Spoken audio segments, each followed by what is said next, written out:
cachorro? Que cachorro que é? Não sou cachorro, não. Cachorro? Cachorro o quê? Eu não sou cachorro, não. Independentemente se você trabalha com comunicação, você precisa e vai se comunicar. Eu sempre tive a preocupação de ter um bom começo. Um começo forte, que prendesse atenção. Um meio para manter o ritmo. E um final que dê para você comentar. Eu gosto de gente. O que me move principalmente é esse calor humano. Hã? Tá preocupado com a raça almoçando? Porra nenhuma, que Uma cena que é emblemática, né? O papai estava escrevendo, aí desce a mão dele com o risco, e ali era o final da história dele. Alguma coisa você fez diferente, alguma coisa você... Eu diria sempre que eu não fui um cara dedicado. Eu digo assim, eu era obstinado. A gente tem história, se for contar, não termina hoje.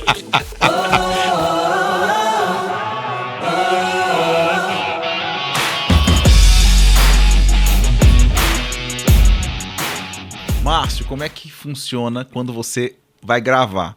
Antes de gravar, o que você faz pra gente poder fazer aqui antes? Como diria você, eu faço porra nenhuma. Nada? Nenhum exercício, nada? Nada. É de cara, já vai direto pra câmera e pronto, Se é isso? for necessário, é o caso.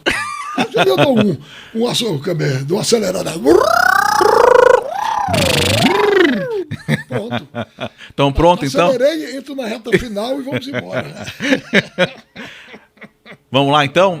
Alô, família! Bem-vindos! Esse é o Dantas Cast, o lugar onde pessoas que ajudam outras pessoas a terem sucesso através das suas histórias, através das suas experiências. O que é necessário para ter sucesso? Eu diria que um dos elementos é você ser autêntico, ser você mesmo. O nosso convidado de hoje, ele decidiu ser ele mesmo. E assim, ele marcou a televisão e o jornalismo brasileiro. Márcio Canuto. Grande Dantas, meu filho. O que é que tu manda, filho de Deus? E essa apresentação, o que você achou? Cachorro? Cachorro o quê?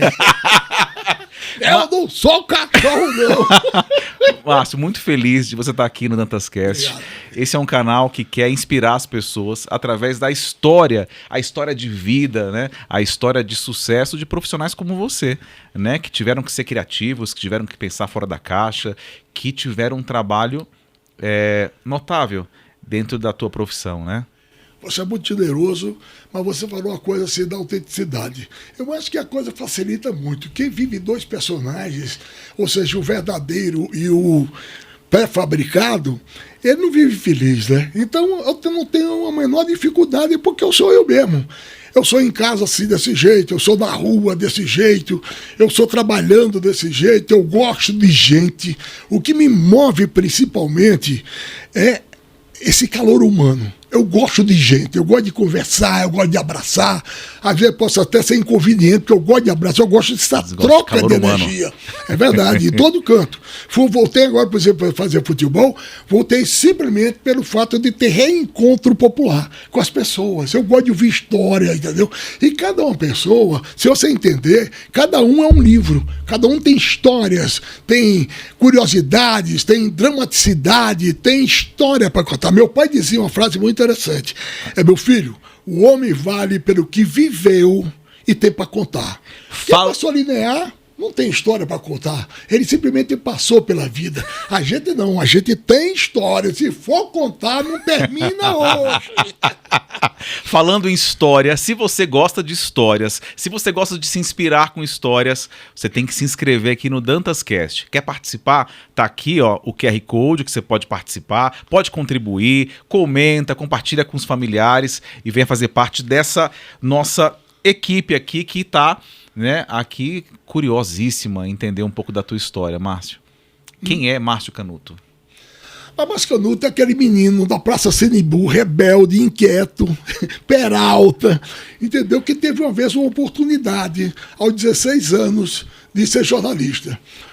Eu fui para jogo de futebol, era louco para o jogo de futebol, acompanhava o futebol, lia sobre futebol, ouvia as resenhas sobre futebol, e certa vez eu ganhei um permanente da federação. Permanente é credencial, né?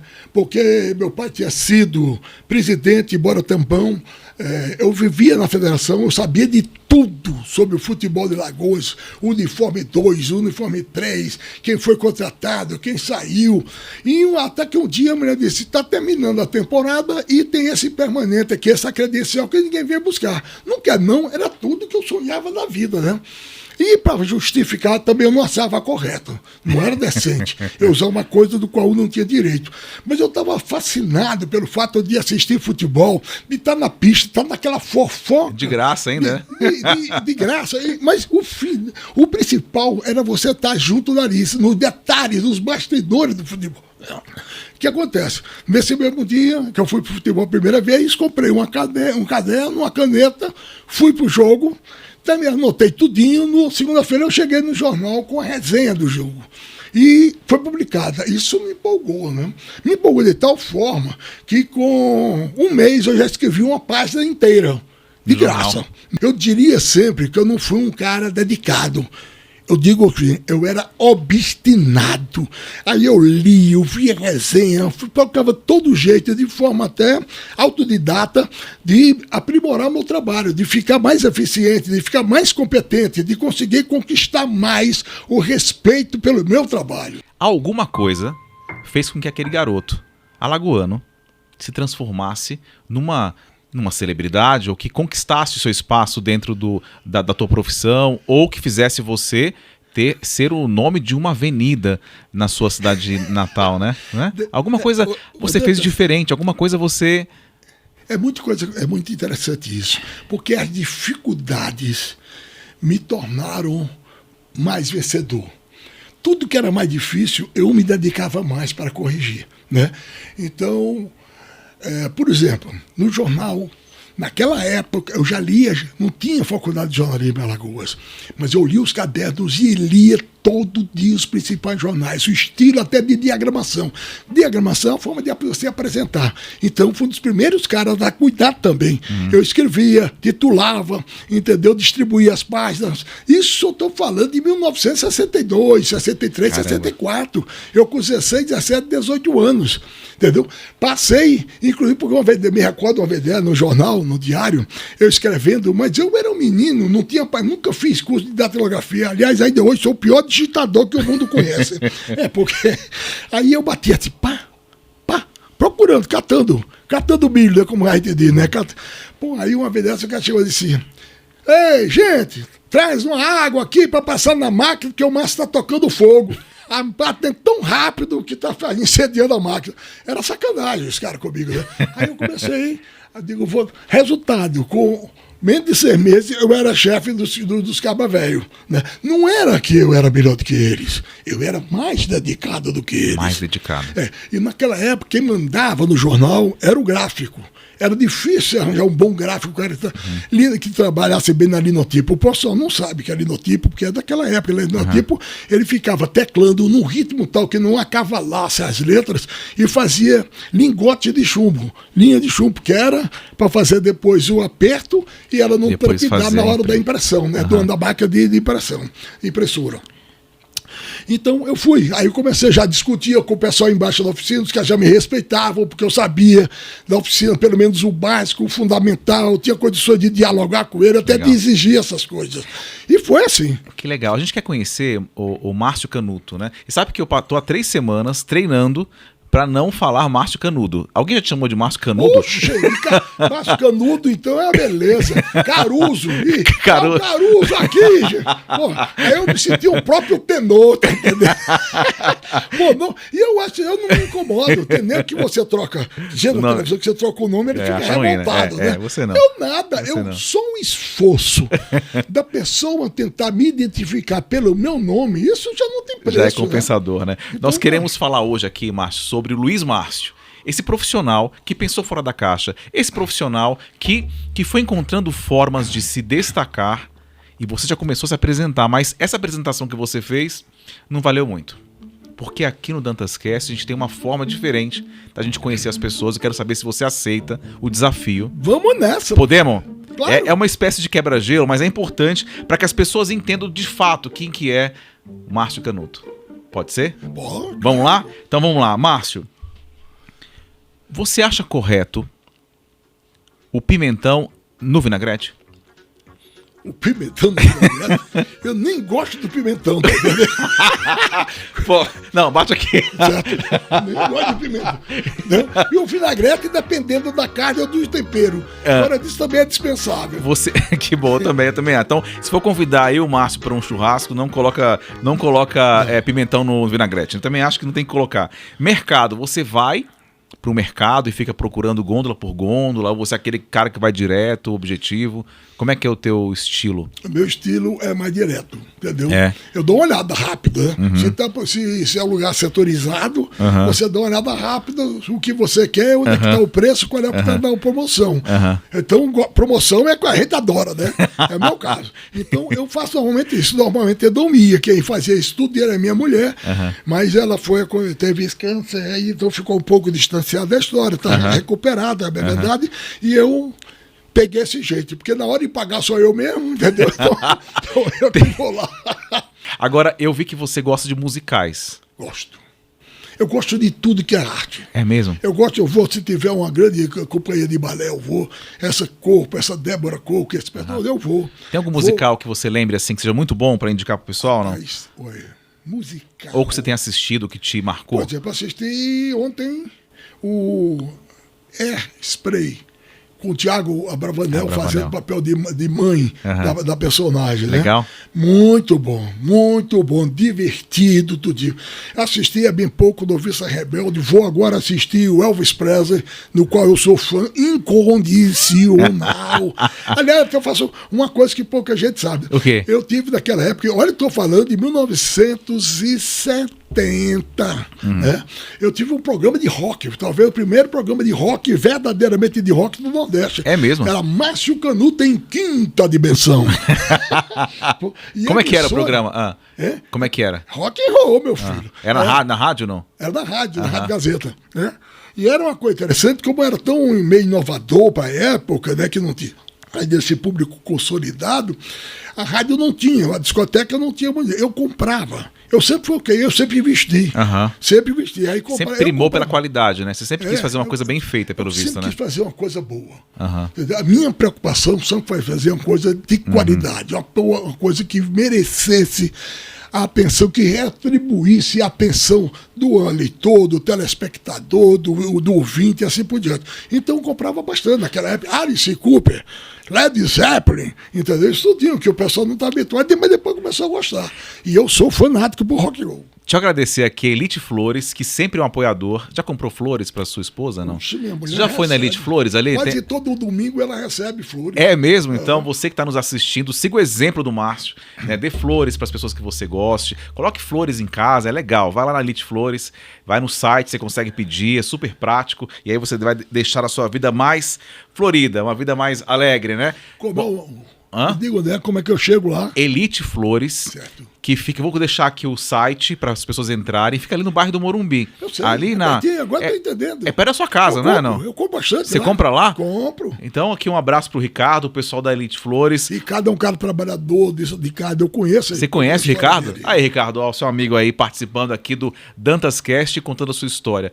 Vamos abrir então o livro da tua história? Vamos aprender um pouco? E não está aberto não, vamos rodar a página agora. Eu queria falar um pouco, Márcio, sobre a história dos seus pais.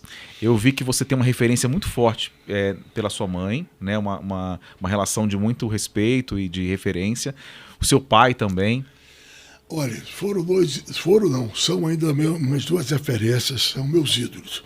Meu pai, inclusive, é muito interessante a vida dele, né? Meu pai era vamos dizer, um rapaz de São José da Laje, interior de Alagoas, que queria fazer odontologia e Alagoas não tinha. Ele foi para Recife. Meu avô tinha recursos, entendeu? Mas meu avô, aquela história, vá lá e se vire. Né? Antigamente era assim, hoje a pessoa está prometendo, já está gastada asfaltada. Lá era no pedregulho, né? Aí meu pai foi, e para se sustentar, ele virou jogador de futebol também. Ele estudava odontologia e jogava bola. Foi descoberto pelo Santa Cruz, jogava pelo Grato Oeste, que era o Ferroviário, e hoje E foi contratado pelo Santa Cruz, numa fase muito boa do Santa Cruz. E era interessante, porque meu pai, o Santa Cruz pagava a pensão dele em contrapartida. E na pensão do papai essa história realmente é fascinante. Né? Papai conheceu pessoas, me parece que isso chama-se fenômeno cíclico. Negócio de um período, de uma época. Então na pensão do papai, na rua Gervásio Pires, essa pensão já não existe mais. No central dali, centro de Recife, né? Morava na pensão do papai, vejam só, Chacrinha nessa época não era comunicador, era músico, excelente baterista. Excelente baterista. Fernando Lobo, o pai de Edu Lobo, que era um dos maiores críticos e compositores da época. Capiba, que foi o maior maestro de frevo da história. E chegaram lá com a pessoa de uma família fugida da Paraíba, que eram a mãe, Saulo, João e Ariano Suassuna. Tinham matado o pai dele por questão de política. Eles tinham ido se abrigar em Recife e viraram amigo do meu pai, amigo de pensão. Era muito interessante. Papai... Isso teve algum significado no decorrer da sua história? Mostrou o quanto é importante ter bons amigos. Papai sofria muito e comemorava muito com a vitória ou qualquer problema com um desses personagens, certo? Impressionante. Depois papai se formou, foi primeiro para Palmeira dos Índios, onde conheceu minha mãe. Minha mãe era professora normal, daquela escola normal, mamãe era professora, ela namorou, e tem uma história para papai saber se a mãe realmente estava apaixonada. Ele era goleiro, papai era grandão, forte, né? E era arrojado, né? Então quando ele fazia a defesa de mais coragem, ou se machucava, ele dava uma olhada, se abria o olho para ver como era a reação da minha mãe lá, se ela estava sofrendo na também. Foi. E assim nasceu um grande romance, se fortaleceu o romance entre Dona Eunice e Luiz Canuto, entendeu? E mamãe é o maior exemplo que eu conheço de mulher da minha vida, com respeito a cada um ter seu exemplo. Mas minha mãe resolveu estudar, depois de muito tempo, já com 7 filhos. Né? Aí ela fez esses... Depois de 7 filhos, é isso? 7 filhos, nessa altura. 7 filhos, nessa altura.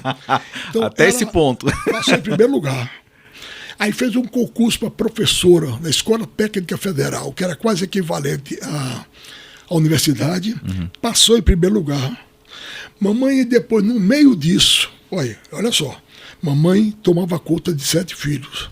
Mamãe preparava aula, dava aula, resolveu fazer vestibular. Foi primeiro lugar no vestibular. Caraca. Mamãe, então, fazia tudo isso, foi vestibular. Quando terminou o curso de odontologia, mamãe já tinha 9. Ou seja, durante os 4, 5 anos de faculdade, ela teve mais 2 filhos. E subiu uma ladeira que era incrível para chegar na universidade.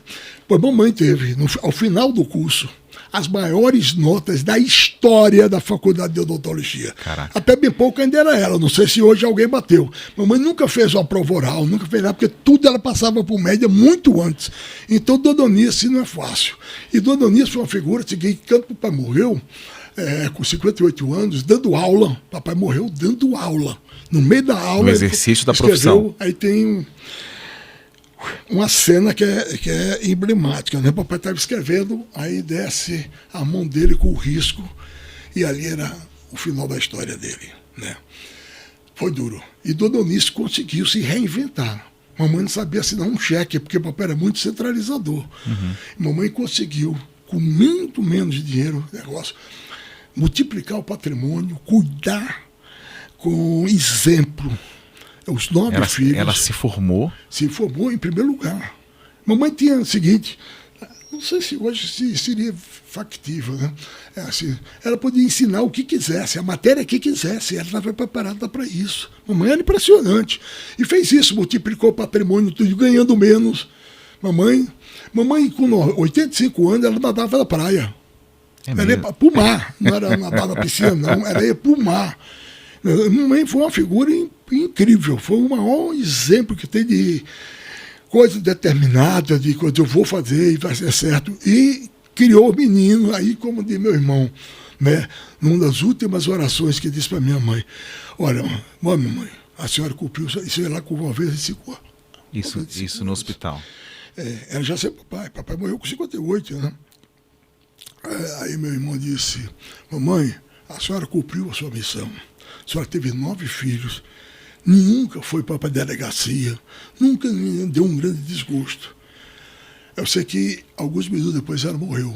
Como precisava alguém dizer a ela que ela tinha cumprido bem a missão da vida dela, entendeu? Então, tudo eu disse, É um exemplo. é uma referência. Foi uma inspiração para você, né? De tudo que você quiser, moral, intelectual, de dedicação, tudo isso é, como eu disse, impressionante. Eu percebi que você sempre fala muito sobre a questão de ser dedicado, a questão de tentar fazer uma entrega com muita qualidade, né? E isso vale para qualquer mercado, para as pessoas que estão nos assistindo, pessoas que querem se inspirar no DantasCast, que é um canal que tem esse propósito, né? De trazer histórias para inspiração. Acho que é muito bacana entender como fluiu essa questão sua no trabalho, né? Como foi? Qual foi o momento que você fez aquele trabalho que fez a diferença na sua vida? Qual foi esse trabalho? Qual foi essa matéria? Qual foi em que você percebeu que, opa, nesse momento parece que eu estou sendo reconhecido? Olha, eu tive vários estímulos assim por conta desse tipo de comportamento, né? Por exemplo, eu tive no jornal, nunca tive aquela preocupação, vamos fechar o jornal e ir para farra. Não. Aliás, quando eu ia para farra, ia com jornalistas mais experientes para aprender com eles. Os caras na farra, em todo canto eu estava aqui ouvindo, captando experiências, conhecimento, lições e por aí afora. Assim foi do jornal. Na rádio, eu via muita rádio de fora para saber como é que era, como aprimorar, como melhorar, como ficar mais objetivo, certo? No jornal, eu, de repente, fui chamado, aliás, foi muito engraçado, porque o Fernando Collor era o presidente do CCA. E um radialista que faleceu, que era uma figura maravilhosa, chamado Valdemir Rodrigues, criticou duramente o CCA. E por conta disso foi demitido. Aí eu fui contratado por lugar do Valdemir, né? Eu fui até o Valdemir porque era um profissional extraordinário, né? Aí certo dia eu estou metendo o cacete do CCA. Aí sobe lá o office boy da Gazeta e sobe e diz, Márcio, o Fernando disse que você deixasse o que estivesse fazendo e for descesse para conversar com ele. Eu digo, meu amigo, já fui me despedir, né? Pô, foi levando a carteira de trabalho quase, né? Um abraço para vocês, termine aí a resenha que eu vou descer pro homem. Aí, para surpresa minha, o Fernando chegou e disse, olha, eu vou fazer uma mudança aqui na Gazeta muito grande. Eu vou quebrar uma tradição que está aí, eu quero um jornal revolucionário, inovador, entendeu? Com outro estilo. E eu digo, e eu com isso? Ele disse, é você que vai fazer isso. Eu digo, Fernando, você está sabendo o que está fazendo? Né? Porque eu era meio doido, eu era meio louco, meio audacioso, vamos dizer assim. Ele citou. Eu digo, vamos fazer o seguinte, vamos botar um mês você experimenta e eu experimento, verifico como é que é a história. Né? Aí ele disse, tá certo. Eu digo, agora vai lá no... Ele disse, eu quero que você assuma agora. Eu digo, agora? Pô, isso era 8h30 da noite, quer dizer, o jornal está fechando já, né? Eu digo, então vai lá na redação e me anuncie. Né? Para o povo saber que eu não estou lá de penetra, estou lá porque você escolheu e vai arcar com as consequências. Aí, dito e feito, em vez de passar um mês, eu passei 12 anos como editor-geral, fiz um bocado de mudança, porque eu já estava muito atento. Era engraçado, eu viajava com a minha mulher, eu trazia uma mala quase de jornal, para ver como era a diagramação, como era a apresentação da matéria, qual era o tipo de estilo, qual era uma coisa que pudesse ser dedicado, mais suave, entendeu? Mais forte, mais impactante. Né? Então, resultado, passei 12 anos, saí porque eu não aguentava mais, porque eu já trabalhava nessa altura, de 6 da manhã a 1, 2 horas da madrugada. Eu dava um cochilo em casa e voltava. Aí chegou um momento que você vai ser assim a vida toda. E, por coincidência, inauguraram a televisão. Né? E eu, que era já chefe da rádio, chefe do jornal, passei a ser também um apresentador da televisão. E a televisão me ensinou demais. Por quê? A televisão possibilitou que eu fosse eu mesmo. Então, aquele negócio de falar rápido, eu já não precisava, a televisão estava ali. Né? E eu comecei a ser eu mesmo. E essa decisão sua de você ser autêntico, Foi desde sempre? Você sempre foi você mesmo? Sempre falou com a sua voz? Sempre falou rápido? Sempre foi brincalhão? Sempre brincalhão e duro.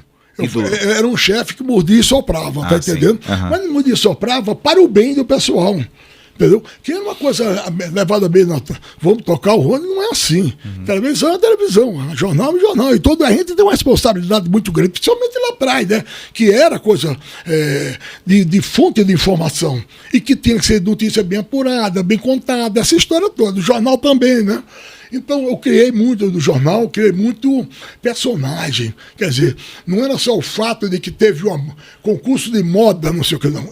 Algum detalhe, esse é o factual, agora sempre tem um detalhe, sempre tem um personagem, sempre tem um fato curioso, e isso a gente destacava também. E no jornal, na rádio, na televisão, o que aconteceu? Eu fui eu mesmo, entendeu? Então era muito engraçado, porque eu fazia a entrega da novela para o Jornal Nacional. Então eu entrava no ar sem saber quanto tempo eu ia falar. Eu podia falar 50 segundos, como falar 15 minutos. Então o que aconteceu? Veja como Deus me preparou. Eu tinha a noção da informação via jornal na apuração, e tinha o improviso que o rádio me ensinou, ou me cobrou, e me exigiu, certo? Então, eu tenho essas duas coisas. Então, o cara estava assim, às vezes, a novela chegava faltando pouco tempo para ir no ar, não dava nem para você tirar o tempo dela. Então, eu ia fazer o tempo de preencher entre uma coisa e outra, porque o Jornal Nacional era ao vivo, né? Então, eu estava no ar sem saber nem quanto falava. Porque, hoje eu acho que vai falar uns 3 minutos. Acho que vai falar uns 3 minutos. Poder do improviso, né? Aí eu falava 10, 15. Eu só pedia que ele fizesse um sinal de 15 segundos para eu arrematar e fechar o assunto, certo? E isso me deu um jogo de cintura. Porra, me deu maravilhoso. Quer dizer, eu fazia isso tudo improviso. Então, por exemplo, na televisão, o que eu adorava era fazer ao vivo, né? No final até da minha história, no SP Comunidade, eu já praticamente não tinha texto, né? A gente já fazia tipo um mini documentário. Aquela preocupação do começo, meio e fim. Conte como é que é a história, como é que vai fazer a coisa. E um final. Então, isso tudo foi a televisão que me ensinou. Isso é muito bacana, assim, porque independentemente se você trabalha com comunicação, você precisa e vai se comunicar. Nas empresas, se você é empregado, se você é líder, né? E aí você, contando a questão de que você faz esse roteiro, né? Como é que era esse roteiro de uma matéria? O que uma matéria tem que ter para ela ter sucesso? Eu quero que você que está assistindo faça um paralelo com a tua atividade, quer dizer, quando você precisa apresentar alguma coisa para alguém, um projeto, uma ideia, falar com um cliente. Olha, eu sempre tive a preocupação de ter um bom começo. Um começo forte, que prendesse atenção. Um meio para manter o ritmo. E um final que dê para você comentar. Pô, que coisa impressionante, que coisa engraçada. Essa história todinha. Sempre um impacto forte. Então, o início... Meio e fim. Fim, sempre. Pensando também no desfecho. Entendeu? Um desfecho que seja marcante, né? Exato. Então... No começo, porra, o que vem aí? Tem, assim, coisas... Por exemplo, conta um exemplo assim. Olha, um exemplo doido, que hoje seria impossível. Entre outros, porque eu me lembrei agora, você pediu, assim, eu me lembro, o CSA contratou o técnico Valdemar Carabina, certo? Que era um jogador famoso aqui do Palmeiras e que foi para lá. Aí então, eu faço assim, termina a matéria, eu conto a história do campeonato, a briga do campeonato, a briga pelo título, a formação rápida dos times principais, né? E digo que na guerra do campeonato alagoano, o CSA tem uma arma fundamental. O técnico Valdemar, aí levantei uma carabina na frente da cama e dei um tiro. Pá! E saiu aquela língua de fogo. Depois disso, como é que é? Né?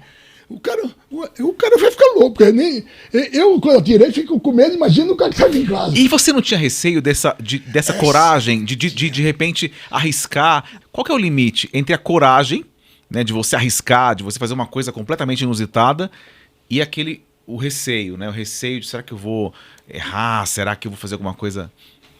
Tem uma lição mundial que diz que é a lei do bom senso, né? O bom senso qual é o risco, qual é todo, muito embora você se empolga às vezes e nem o risco você leva em consideração. Eu já passei por algumas situações realmente complicadas, que eu não faria por dinheiro nenhum, mas fiz. Eu fui, por exemplo, fazer uma matéria sobre escola de peão em Barretos. Olha, o pessoal não sabe a coragem que é, o destemor que representa o cara que monta naquele touro. Olha, o touro primeiro é pesado. Quando ele sobe para dar o salto, ele faz 14 movimentos naquelas costas musculares. Quer dizer, o cara que fica realmente 8 segundos em cima dele, ele passou a eternidade. Né? Eu me empolguei, porque eu estava fazendo matéria sobre escola de peão e resolvi montar no touro. Você decidiu subir no touro de verdade? Subir no touro e aquela história da televisão, né? Olha, ou monta agora ou não monta mais, que a luz está indo embora, né? Não tem aquela luz, espera e segura o sol. A luz natural, né? Eu digo, sabe a coisa? Rabo o breite. Aí o cara, nego, aí eu fui. E feito um louco, ainda segurei. Parecia um peão de verdade. Uns 2, 3 saltos dele. Só que isso distendeu toda a minha fibra muscular. Ela rompeu o meu braço. O meu braço abriu uma brecha, olha aqui, uma brecha por conta do touro. Na verdade, o touro me jogou na cerca, que quando eu saí, pensei que tinha arrebentado na cabeça. Tem essa imagem na internet? Cabeça, deve escapei. ter. Aliás, a cabeça já não tinha muita coisa mesmo. Então, mas aí, como é que é essa história, assim? Puta, tomar a decisão de fazer alguma coisa diferente, tomar a decisão de fazer alguma coisa inusitada. Você não tinha medo de... É uma coisa que favorece muito a gente, que é a empolgação, é o entusiasmo, é o ímpeto de fazer um bom trabalho. É aquela história. Começo, meio e fim. Outra vez, por exemplo, fazer sobre o aquário. Aquário de Santos, que era um dos maiores. Santos do Guarujá. No final, é um aquário que tem uns 4, 5, 6 tubarões. E eu resolvi entrar no aquário. Ah, não. Nego velho, eu não faço isso hoje por $5 mil. Tá entendendo? Por mais Você dinheiro. entrou mesmo? Entrei no aquário e feito imbecil, ainda fiquei segurando o dedão, porque disseram que esse dedão, entendeu, pode ser confundido com a comida. Você entrou assim. Umas coisas malucas, tá entendendo? Que você não faz por dinheiro nenhum. E eu fui por causa da empolgação. E por que você fazia isso? Porque eu gosto de participar. Eu gosto de vivenciar.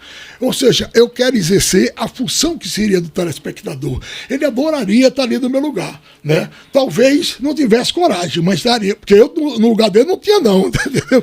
O negócio do touro. Porra, todo mundo. Como é que é uma escola de peão? Porque o cara tem que ser mesmo profissional. O cara faz hoje aquecimento, faz academia, faz um bocado de coisa para poder montar no touro, certo? E nem sempre dá certo. A maioria não dá certo. Né? Poucos ficam 8 segundos em cima de um touro. E tem outras histórias minhas assim. Você contou um pouco sobre conhecer pessoas, né? Se inspirar em pessoas que têm mais experiência. No mercado corporativo a gente fala que é o networking, né? Que você tem que ir atrás de pessoas para poder aprender, para te ajudarem também. Falou sobre criatividade, falou sobre a coragem, né? Falou sobre o zelo com o trabalho final que você entrega. E agora eu queria falar sobre o risco de você estar no poder. Você esteve no poder durante muito tempo, você foi diretor, né, de uma televisão. Como é que era seu dia a dia lá? Como é que você conseguia lidar com a bajulação? Como é que você conseguia lidar com essa vida de poder? Rapaz, é o seguinte, eu nunca levei isso em consideração, né? Pelo contrário, eu achei que o poder, quer dizer, o fato de você estar na chefia, você devia ser o mais justo possível, né? Você cobrar o trabalho correto na hora que tem que ser o trabalho correto, e alguém vacilou.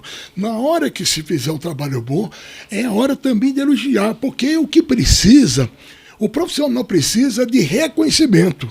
Não é só o dinheiro ajuda demais, mas é reconhecimento, é saber. Você belo trabalho, excelente, como é que foi? O cara se sente renovado, ele se sente reconhecido. Tem um fato interessante, né? Eu era cobrador, viu? Cobrava bastante, né? Mas quando eu tinha para comemorar, tem uma vez dessa aqui, um repórter excelente chamado Miguel Torres, que ele deu um furo, né? Foi um material espetacular que ele fez. Aí eu fiquei esperando, monitorando ele voltar para a emissora. Quando eu soube que ele estava entrando na emissora, eu saí correndo e fui lá abraçá-lo, mas não sou. O meu entusiasmo foi tão grande que eu dei assim, uma pancada no para-brisa para dizer ele, pô, arretado, pá! Só que voou, quebrou o para-brisa, foi para-brisa para todo lugar, quase um perninho ferido, rapaz. Eu sou um cara sem limite. Entendeu? O cara diz, pô, Tem muita noção do tamanho, né? Qual é a sua altura? Qual é a sua altura? Minha altura é 1,90. Era 1,91, mas tô encroando, como diz a história. Tá diminuindo? Eu tô, acho que com 89,90, entendeu? Tô diminuindo. É a idade, entendeu? Então, eu sempre fui essa história de empolgar, de entusiasmar. E todo mundo que trabalhou comigo sabe e reconhece isso, que eu era duro, mas eu era justo. Ou pelo menos tentava ser justo, porque a coisa pior que eu acho é a injustiça, entendeu? Pode não ser comigo, mas só eu testemunhar, eu já não me sinto bem. Peraí, só um minutinho, tem uma música. Essa música quer dizer que nós teremos um quadro especial hoje, Márcio, que é o quadro Dantas Cast. É o quadro Premiação Dantas Cast com o Márcio Canuto. Tá bom? O que significa, meu filho? Significa o seguinte, que você vai ter que entregar um prêmio, né, para várias categorias, que é o prêmio Dantas Cast, né? Mas daqui a pouco, tá? Então já vai se preparando. Você que tá assistindo aí... Quer dizer, é o Oscar? É tipo o Oscar, só que é Dantas Cast, tá bom? Tá certo. Então depois você vai escolher aqui algumas categorias e eu tô curioso para saber quem são as pessoas que você vai homenagear aqui no Dantas Cast, tá? Tem que ser gente famosa pro pessoal que tá, né, assistindo poder reconhecer. Tá certo. Bom? Vamos, espero não colocar ninguém em maus lençóis. Mas aí, Márcio, você tava lá no Poder... Você já era diretor da televisão da afiliada da Globo lá em Alagoas e de repente você foi convidado não, você foi convocado, é isso, para um desafio. O que aconteceu foi muito curioso, né? Uma vez dessa, eu vim fazer a cobertura das Olimpíadas, mas não fui para a Olimpíada, fiquei aqui no que chama da cozinha, né? As matérias que tinham relação com o Brasil. E aí a gente foi comemorar um sábado, assim, um material que a gente tinha, eu acho que era o Esporte Espetacular, o Esporte 90, e foi a Leilane Nobá, essa figura extraordinária, minha amiga de longas datas. E no meio do almoço, eu perguntei a ela, mas Leilane, me diga uma coisa, você que era uma mulher da noite, eu digo mulher da noite porque ela ia muito para show, eu peguei até carona nisso, ela ia, o marido dela ia. Foi para show, e você está fazendo um programa agora que tem que chegar de madrugada. Ela explicou assim, olha Márcio, lá é Márcio, né? Márcio, eu fui chamado, é o seguinte, o Evandro me chamou na sala dele. O disse, Evandro quem era? Evandro Carlos de Andrade era o todo poderoso do jornalismo. O chefão. Chefão, um cara duro, mas extraordinário. Justo, é a história do justo, né? Exigia muito. Erro de português era um cacete inacreditável. Erro de informação também era lapada no lombo. Mas era um cara extraordinário, como profissional e como diretor. Bom, ela me chamou e disse, vou lançar um programa de madrugada. O Bom Dia Brasil, foi que eu nasci o Bom Dia Brasil, né? Eu já escolhi o apresentador, vai ser o Renato Machado, e a apresentadora vai ser você. E ficou claro que não aceitava, não. Não, meu amigo, eu tenho Fora que procurar de outra coisa. Né? Aí, resultado, foi assim. Bom, isso ficou. Eis que, um mês e pouco depois, toca o telefone na Gazeta. Eu estava até numa reunião de pauta, porque na Gazeta é o seguinte, eu acompanhava tudo, porque era pouca gente para fazer muita coisa, e você tinha então o seguinte, se cair uma matéria, você tem que ter uma na manga para substituir, por causa da produção, né? Aí toca o telefone, era o Schreider. Schreider disse, eu estou falando aqui em nome do Evandro, e Evandro está pensando em tirar você aí de Alagoas. O que é que você acha? E agora? Levar pra onde? Rapaz, eu vi a Leilane projetada na minha frente. Entendeu? Holograma. Aí eu olhei, o anjo da guarda, eu dei a seguinte resposta. Olha, nessa altura do campeonato, eu admito todas as possibilidades, né? Nem sim, nem não. Você já sabia que não podia dizer não, Aí, né? a partir daí, uma semana depois, ligou o Evandro. Só estou querendo fazer umas coisas todas, estou precisando de você fora de Alagoas. Eu tinha 30 anos de empresa. Na Gazeta eu não sairia. Você tinha 52 anos? Pra você ter uma ideia, eu já saí da Gazeta, já levei minha carteira de trabalho para dar baixa, até hoje não deram. Porque dizem que eu só falta botar uma plaquinha de patrimônio, tá entendendo? Então isso. Aí depois teve um encontro de jornalista. Aí o Evandro chegou de mim e disse, como é, tá se preparando? Eu digo, para quê? Para sair de Maceió. Eu digo, para onde? O que é que está acontecendo? Aí ele disse, você vai saber na hora certa. Aí depois também ele chegou no meu cotovelo, assim, num seminário internacional em Salvador, e disse, e aí, Canuto? A mudança está pronta? Eu digo, para onde, Evandro? Agoniado. Família, tudinho, professor. Né? Eis que a Mauri Soares, esse gênio, né, viu e me chamou. E disse, olha, é o seguinte, você está muito apreensivo. Eu digo, é por causa disso. O Evandro fala, me chama toda vez e diz que eu vou sair da onde? Como é que é isso? Olha, ele não decidiu nada, não falou nada, porque é um projeto que vai remodelar a linguagem da televisão brasileira. Né? E ele não falou porque é muito caro. Vamos contratar 40 pessoas no mínimo e com salários bem razoáveis. Isso precisa passar pelo orçamento, pelo projeto, pela aprovação. Aí começou a história. Aí ele disse, olha, eu criei um quadro chamado Fiscal do Povo, um cara que vai mudar a linguagem, vai ter um tipo... Aí contou como é que era, né? Você vai apresentar, contar a história do problema, vai ouvir o povo, vai cobrar da autoridade, vai marcar data, vai exigir que aquela data seja cumprida. Aí eu mostrei isso para o Erlange, que era o segundo. Ele disse, está pensando em quê para fazer isso? Ele disse, não sei. Ele disse, já pensou no Mascanuto? Ele disse, pô, um bom nome. Aí levou para o Evandro. Aí falou a mesma coisa, o Evandro disse, sim. O quadro é lindo, tudinho, mas quem vai fazer isso? Aí ele disse, rapaz, ainda não tem um nome, não. Aí o Evandro disse, o Mascanuto pode ser um bom nome. Aí chegou a Ana Marlúcia, que era diretora-geral, que era a mulher do dinheiro, né? Uhum. Aí ela falou também meu nome. Ele disse, olha, na verdade, quando eu criei esse quadro, eu pensei no Mascanuto. Olha. Temos que tirar o de Alagoas para vir fazer esse quadro. Que eu quero uma coisa assim, a denúncia, a coisa grave, mas contada de uma forma leve. Esse é o estilo e a característica do Mascanuto. Aí foi assim que eu terminei vindo para cá. E foi uma coisa que te marcou, né? Uma coisa de louco. Né? Eu vim com 53 anos, larguei um emprego de 30 Como é que foi anos. A impressão sua quando você chegou em São Paulo? Assim? O que você achou? Os primeiros dias eu chorava. É mesmo? Muito. O que mais te estranhou em São Paulo? Pô, eu vendo uma família de 9 irmãos. A minha família estava toda lá. Eu tinha casa própria, eu tenho uma filha especial, entendeu? A gente tinha montado uma casa para ela, assim, com a característica dela. Inclusive, aí botou uma piscina para poder fazer natação, ter problema de melhorar a respiração, essa história toda, né? E você tem que mudar. Então chorava, que não era brincadeira. 5 a 7 dias chorando muito. Chorava, mas na hora que ia gravar? Não. Aí eu fazia o seguinte, tu vai acreditar. Depois, isso. Eu, às vezes, botava música de James Brown.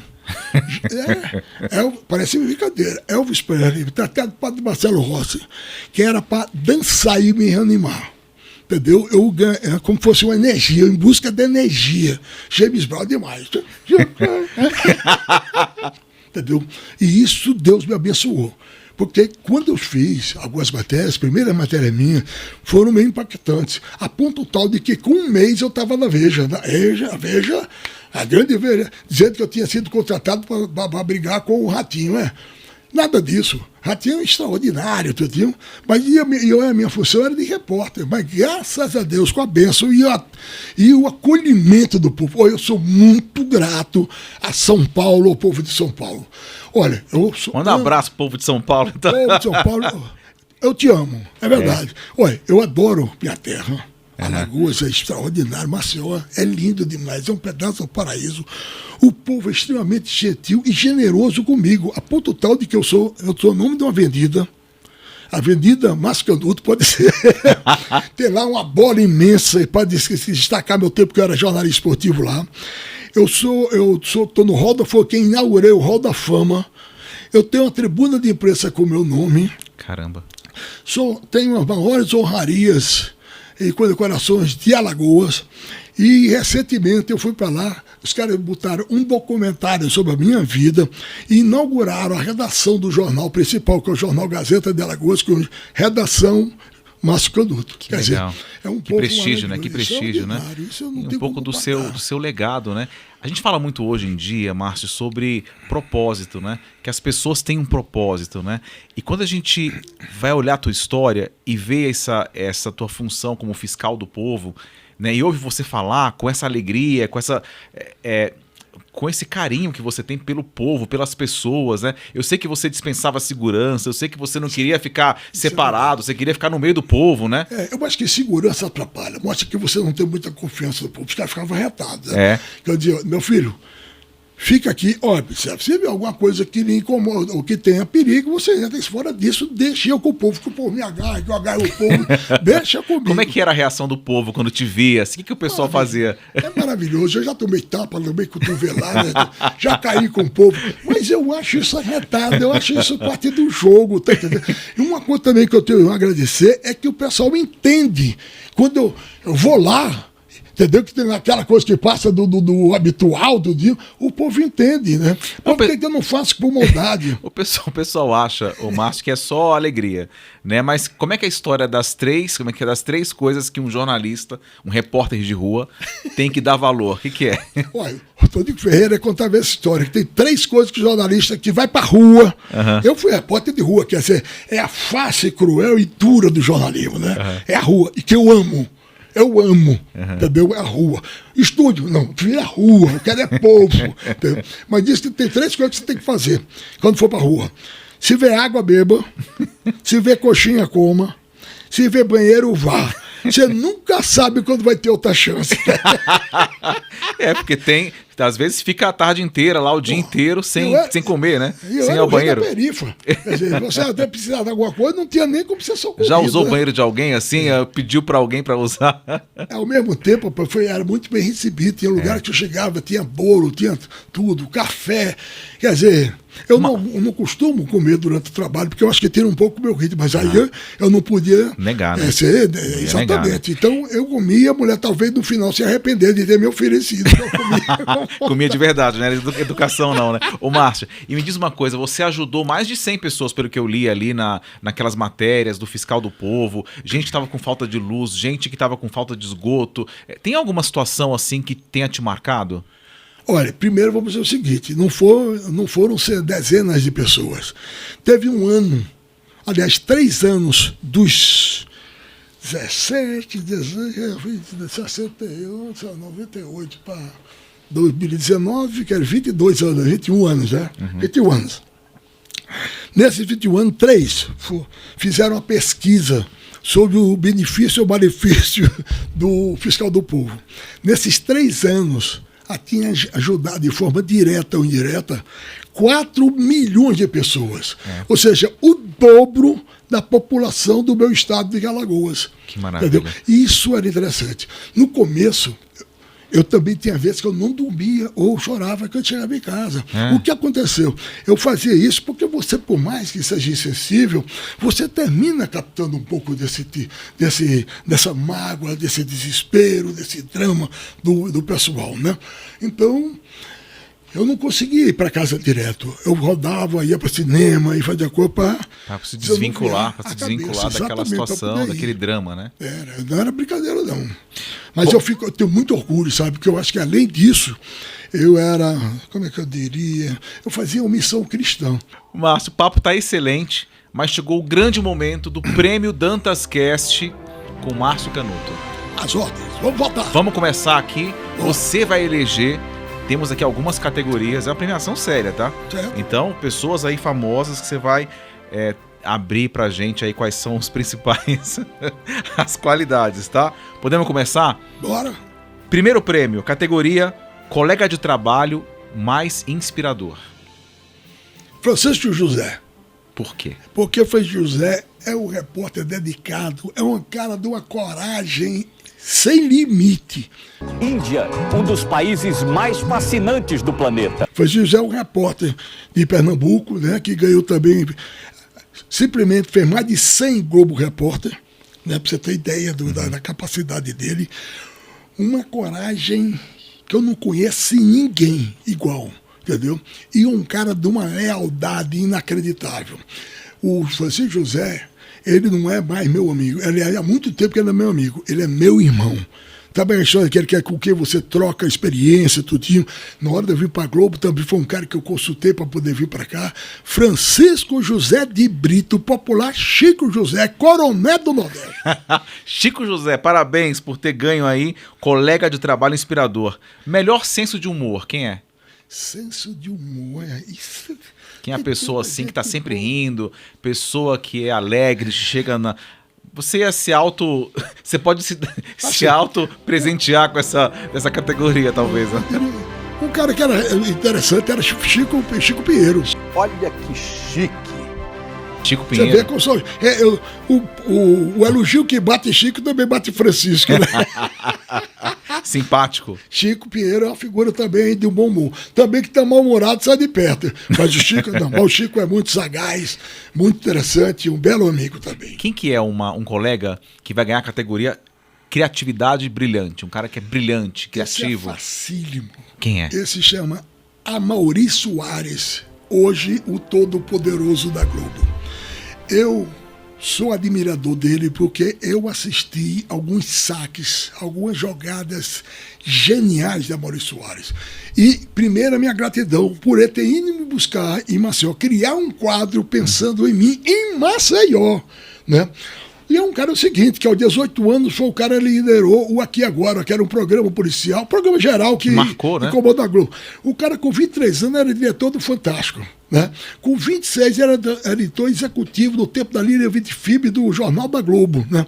Com 28 anos ele era diretor do Jornal Nacional. O único cara que eu vi fechar o Jornal Nacional, comandar o Jornal Nacional, dando risada.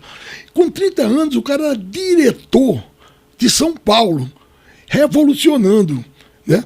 O cara com 33 anos era diretor internacional. O cara com menos de 40 anos, o cara hoje é o diretor todo-poderoso da Globo, né? Quer dizer, é um cara que tem um currículo incrível, cheio de ideias. Eu assisti coisas inacreditáveis não tá dele, ali o à toa, saque da hora. Não Pô, tá ali à ele toa. era fantástico. Então, a Amaury Soares, a quem eu devo essa história, essa oportunidade, entendeu?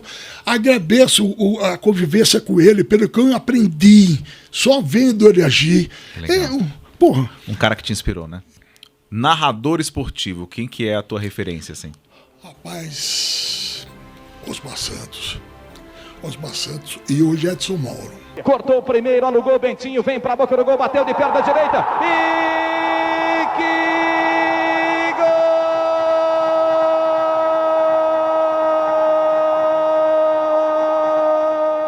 Número 22 aos 26 abre o marcador da Ilha do Urubu, na casa do Flamengo. Nas quartas de final da Copa do Brasil, Flamengo bota. Muito bem. Pra finalizar, assim, tem uma... Você falou das histórias, falou um pouco da tua marca pessoal. Teve um vídeo seu que viralizou, né? Eu acho que todo mundo fala sobre isso até hoje. Queria que você comentasse um pouquinho sobre a história do garoto. O nome dele é Matheus, né? E você, pequenininho, quando viu esse dinossauro tão grande, o que achou? Cachorro? Que cachorro? Não sou cachorro, não. Como é que foi essa história? Rapaz, isso é o aborto da sorte, entendeu a história? Porque é o seguinte, eu estava fazendo a cobertura de uma exposição de dinossauros, né? De repente, do nada, sem estar agendado, sem nada, aparece uma escola de menino de 3, 4 anos. E invade. Aí o pessoal se posicionou junto do dinossauro. Pô, aí eu imaginei assim, um dinossauro de 4 metros de altura, né? Aquele menininho de 1 metro e metro qualquer coisa, né? Aí eu faço. E aí, diante desse dinossauro de 4 metros de altura, e você, pequenininho, que cachorro, né? A minha pronúncia nunca foi, a minha dicção nunca foi maravilhosa, né? Ele, cachorro? Cachorro o quê? Eu não sou cachorro. Rapaz, isso eu tenho pra mim que tem poucos memes no mundo iguais a esse. Ainda hoje eu vou show de rock, eu sou louco por rock and roll, né? O pessoal pede pra fazer essa história de cachorro o quê? É um dos primeiros vídeos que viralizaram na história, não? E arrebenta. Olha, pra você ter uma ideia, naquela época, pré-rede social, né? Primeira semana deu 14 milhões de visualizações. Seria um fenômeno hoje. Já seria hoje. Você imagina naquela época. Pra você ter. E pra dar uma. Sem graça. Agora criaram essa mesma coisa, fizeram a versão em inglês. Com a minha voz, com a voz do menino em inglês. So big, what is your thought? Dog. What dog, man? I'm not a dog, no. Através da inteligência artificial. Que coisa, né? Agora, nisso aí também, eu gosto de reconhecer as coisas. Tem um mérito do editor, do Rebouças, né? Maurício Rebouças, que mora hoje até em Portugal. Ele foi que teve a delicadeza de decupar fita, quer dizer, uma coisa que pouca gente faz. O que é decupar fita? É marcar aquilo minuto a minuto, ou segundo a segundo, e ele viu essa frase, que os caras nem estão olhando direito. Olhou essa frase e teve, aí sim, a audácia de colocar, coragem. que não tinha nada a ver com a matéria. Sim. Né? E pegou um chefe de plantão que estava meio atordoado no dia. Aí deixou passar. E cortaria, normalmente cortaria. Aí cortaria, aí deixou, quando foi pro ar, aí foi uma loucura. Nem eu entendi. Porra, era uma repercussão e eu nem entendia por quê. Aliás, eu sou rei de um meme, né? Tem isso, tem o cara que deu uma dentada nas minhas costas ao vivo. Tem um cara que deu um tem tapa o na cara dele. O ombro que eu estourei no carnaval, quando eu levei uma queda, né? Tem e essas coisas. O tapa que eu terminei sem querer, ou querendo dar um tapa no cara. Que, aliás, tem uma coisa curiosa. Há bem pouco que ele mandou uma mensagem dizendo que ainda hoje é conhecido pelo tapa que levou de mim. É mesmo? Todos eles viraram celebridades na internet, né? Foi um momento tenso para mim depois, viu? Aquela impetuosidade nordestina, né? Quando o cara, eu me senti traído quando vi a mão já estava indo e voltando, tá entendendo? Ai, meu Deus do céu. Acontece tudo com o Mascanuto, aquele que não para um minuto. Aquele que não para um minuto. Chegou um momento que você decidiu parar. Decidiu se aposentar da Globo, é isso? Me aposentei quando eu estava discutindo a minha renovação. Eu me antecipei ao que viria meses depois. Né? A Globo me oferecia um contrato de mais 2 anos. Né? Eu estava já com 73 anos. Aí eu disse, pô, tá na hora de parar. Né? Na hora da discussão veio isso. Aquele flash. Né? Aí terminei saindo da Globo. Meses depois... Aí começou uma vassourada geral, né? Eu escapei dela. Aí eu entendo porque o diretor falou assim, quando eu fui dizer que estava me aposentando, saindo, ele disse, você é brilhante. Eu digo, mas brilhante por quê? Porque você está saindo quando estão querendo que você fique. Vai ter muita gente que vai querer ficar e a emissora não vai querer mais, né? E foi o que realmente terminou acontecendo, né? Mas eu sou extremamente grato. A Globo foi muito correta comigo, sempre, sempre, sempre. Pra você ter uma ideia, além de ela ter reconhecido, ela me deu a oportunidade, ofereceu eu fazer uma despedida ao vivo. Olha, isso não o Faustão, que é uma figura brilhante, extraordinária, né, teve direito, outros não tiveram direito, e eu tive.